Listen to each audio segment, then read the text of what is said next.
On the day of my dear mother's funeral, my sister-in-law laughed, saying I had overslept and was skipping the funeral. This was the same sister-in-law who had made my frail mother shell out nearly $200,000 for a new house. Holding back the tremor in my voice from sheer outrage, I spoke up. Fine, but you're going to regret this, sis. I won't regret anything. Have a good one, she replied before ending the call. After the funeral, I showed my brother something that made even him, usually so gentle and calm, change his demeanor. With anger in his voice, he said, "Lisa, I need your help. We're going to drag her down to hell." My name is Lisa. I'm 28 years old and single. I have a fulfilling job, and despite being busy every day, I'm holding up well. Today is a weekend, a day off from work, and I returned home where my mother lives after a long while. "Hi, Mom. Have you been doing well?" "Welcome back, Lisa. I'm glad to see you," she said. We talked as we sipped our tea together. My mother is a kind person, gentle and elegant. A few years ago, my father passed away, and she has been living alone ever since. Both my father and I have always been concerned about my mother's health because she's always been weak, so I take the opportunity on my days off to visit her and catch up. "Mom, has anything troublesome or unusual happened recently?" Well, there's something. Just as my mother was about to begin, the doorbell rang. It must be Stephanie. Stephanie? Was she supposed to come today? No, not exactly, but she drops by like this from time to time. I'll get the door. My mother hurried off towards the door. Stephanie is my older brother's wife. They recently got married. She is my sister-in-law. I often wonder how my brother, who is rather quiet and easygoing, ended up marrying someone as talkative and pretty as her. Even though I find her unannounced visits a bit intrusive, I appreciate her for caring about our mother. Hello, everyone. Oh, Lisa, long time no see. Hello. It's been a while. Lisa, you're still living for work, aren't you? You work in accounting, right? Personally, I could never do it. I'm totally swamped with housework, and it'd be nice if you could get married soon, too. Yeah, maybe. My sister-in-law is meek in front of my mother, but from time to time, she makes such passive-aggressive comments to me. I don't know if she means any harm, but it certainly makes me uneasy. It seems like my sister-in-law is here too, so I'll be going now, I said. When I said goodbye to my mother, she replied, "All right, Lisa. Let's catch up more next time," and saw me out. I wondered if Mom was getting along well with that sister-in-law. She's not the type to talk badly about others, so I worried she might be bottling something up. Concerned, I headed back home. A few months later, I heard from my mom that my brother was building a fancy new house. Huh.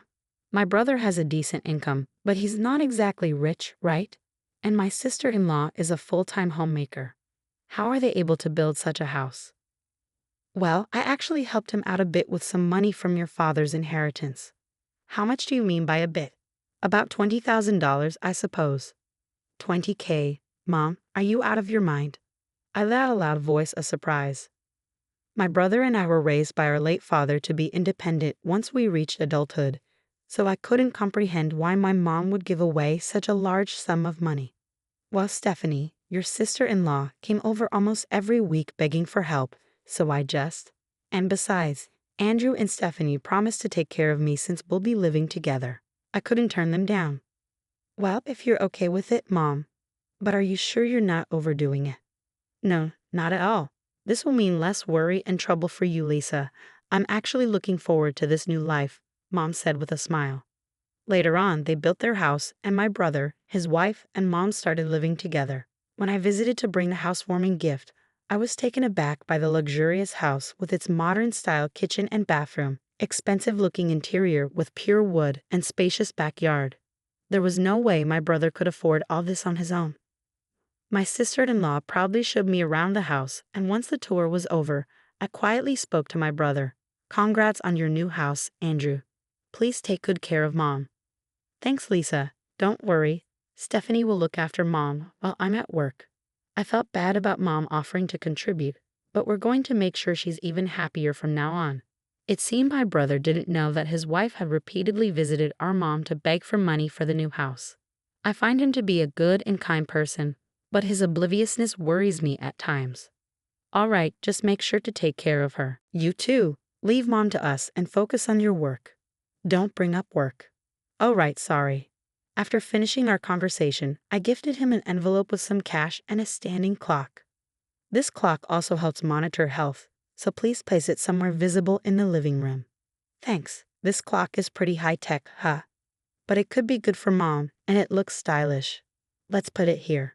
My brother placed the clock on a shelf in the living room. I should head home now. Take care.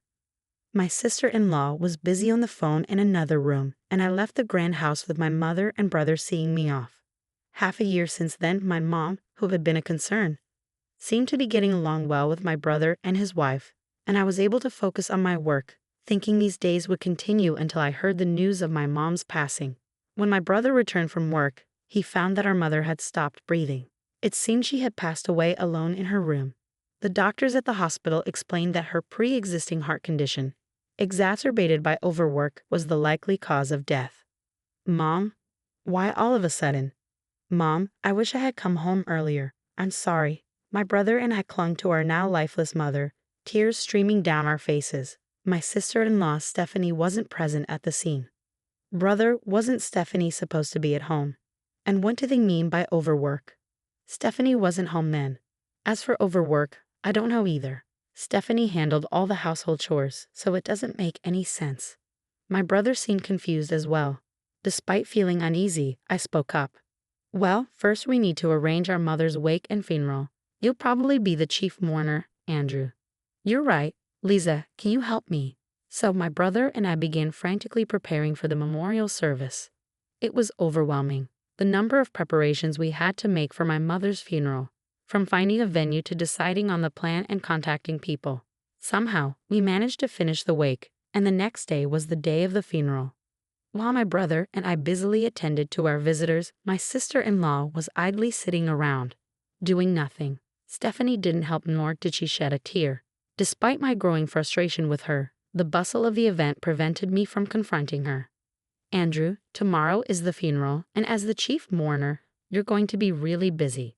Why don't you and Stephanie go home for a while? I'll stay here. Yeah, I appreciate that, Lisa. Thank you.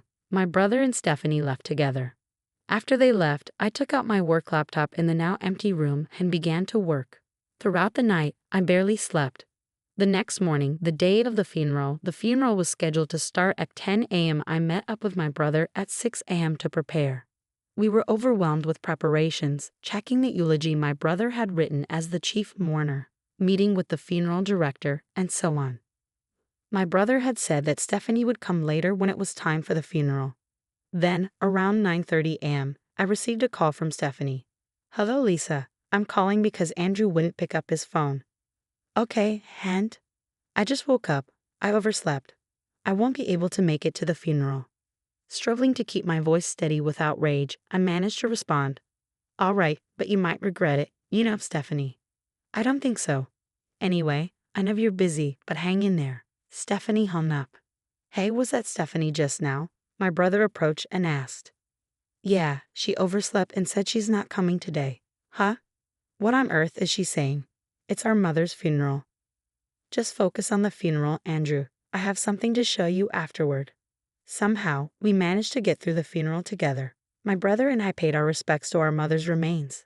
Stephanie really didn't show up. What on earth was she thinking? By the way, Lisa, what is it that you wanted to show me? Sure, Andrew. Take a look at this. I pulled out my laptop. What appeared on the screen was the living room of my brother's house. The clock I had given him as a gift had a camera installed, meant for keeping an eye on elderly folks or pets. I gave it because I was worried about Mom. But since she seemed well, I didn't want to invade the privacy of someone else's house. So I never looked at it until yesterday. But then I watched the footage from the past week. Here it is. I opened a few videos. My brother watched them with bated breath. What was captured there was the image of our mother being harshly exploited by my sister-in-law. I'm taking care of you, so at least make sure to do your chores right, Stephanie was saying, assigning all the household chores and tasks to my mom. From cooking to laundry to cleaning, my frail mother was seen working to exhaustion. While my mother was busy with housework, my sister-in-law would doll up and go out. Occasionally, you could see Mom clutching her chest in discomfort and pulling out her phone, seemingly hesitating to call someone, then deciding against it. Mom couldn't tell us about the treatment she was receiving from Stephanie. She always wished for our happiness, you know. Mom, I had no idea. Forgive me. Both my brother and I were crying. The thought of our mother's suffering was almost too much to bear. Lisa, can we see the footage from the day Mom passed away? My brother asked. I haven't seen it, but Mom passed away in her own room, so I don't think we have any recording of her.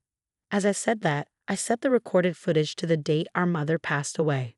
After finishing the morning chores, my mother was seen clutching her chest as she headed towards her room. They said she passed away around 2 p.m. The living room was empty for a while. But as we fast-forwarded the recording, Andrew spoke up. Hey here, stop it and turn up the volume. Around noon, my sister-in-law came into view of the camera. When the volume was turned up, you could hear her voice. Hey, mother-in-law, mother-in-law. My sister-in-law was calling out towards my mother's room. However, when there was no response, she seemed to think my mother was not there. She then sat down on the sofa and began making a phone call. Hello, thanks for being with me just now. Seems like the old lady is out and about, leaving the house chores half done. Wonder what she's up to. It seemed like she was calling someone she had been with since morning. Upon hearing the harsh content of the conversation, I couldn't help but grimace. My sister-in-law continued the conversation. What if she's dead? That would be something.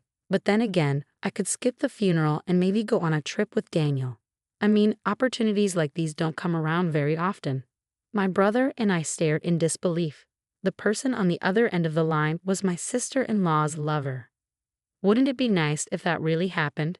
Then I could make up some story about domestic abuse from my husband, get a big divorce settlement, and buy this house. Then Daniel and I can live here together. So, where do you want to go if we take that trip? I'm thinking. Enough, my brother interrupted. I stopped the video. My normally kind and gentle brother changed his expression, and with a voice steeped in anger, he said, Lisa, I need your help. We're going to drag her down to hell. I nodded at my brother's words and made a phone call. The next day, my brother called while I was at home. Lisa, she's back. Can you come over? Okay, I'm on my way.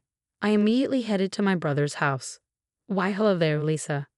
What brings you here on such short notice? You really should have let me know you were coming. My sister-in-law, Stephanie, greeted me, looking slightly annoyed. Andrew called me here. Please come this way. Inside the house, scented with incense, my brother, sister-in-law, and I sat at the dining table. What's this all about? You two look so serious.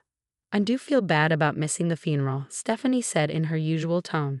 I addressed my sister-in-law, Stephanie, ever since you moved in, you've been treating our mother like a servant, haven't you? Even though she was sick, you even made her pay $20,000 for the new house. Huh? What are you talking about? I did all the housework. Are you trying to pick a fight? Everything has been recorded, just so you know. I'm actually not an accountant. I'm a private investigator. That's right. I had told my mother and sister-in-law that I was working as an accountant, but in reality, I was working as a private investigator. My brother was the only one who knew. I pointed to the surveillance camera embedded in a living room clock and showed her my phone. The video of my mother doing housework under my sister-in-law's command was on the screen. What? This is a violation of my privacy. What were you thinking? Delete it now. My sister-in-law raised her voice. I installed it as the owner of this house. I have the right to do so. It's not a violation of privacy, my brother said calmly. What's wrong with you two? And what do you mean by private investigator? Stephanie's voice trembled as she realized something. My brother silently got out his phone. Then the audio of my sister-in-law's phone call began to play. I might just skip the funeral and go on a trip with Daniel. Maybe make up a story about domestic abuse from my husband for a big divorce settlement. Her voice echoed from the recording. As it played, Stephanie's face went pale. No, this isn't what it seems. Please hear me out, she pleaded. What's the difference? Tell me, my brother demanded. We were just joking around. I didn't cheat. There's no evidence, right?